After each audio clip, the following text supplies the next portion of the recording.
निवडणुकीमध्ये काही पारदर्शकता राहिलेली नाही. पहिली गोष्ट माझ्या अचलपूरमध्ये 10,000 नाव आता वेळेवर कमी झालेले आहे. या सगळ्या घोळात हे निवडणुका होणं म्हणजे काही संभ्रम निर्माण करणारी आहे.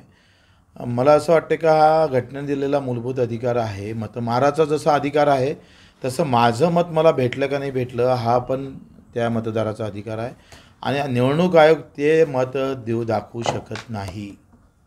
माझं निवडणूक आयोगाला चॅलेंज आहे का माझं मत मला भेटलं हे दाखवायची तुमच्याजवळ काय तरतूद आहे, काय सिस्टीम आहे तुमच्या या EVM मशीनमध्ये, ते दाखवली पाहिजे.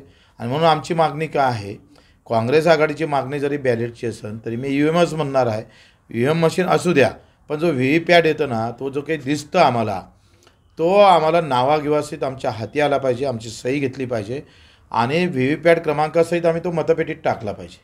म्हणजे काय होईल, EVM मशीन पण राहील आणि VVPATच्या याच्यावर जर वाटलं तर ते मोजता येईल. म्हणजे बॅलेटची गरज नाही, बॅलेट पेपरची गरज नाही. VVPAT जो हाती येतं, म्हणजे माझं मत कुठं गेलं, काय होतं बॅलेटमध्ये, बॅलेट क्रमांक याचा, नंबर राहायचा, नाव लिहायचं, मतदान क्रमांक राहायचा आणि सही राहायची.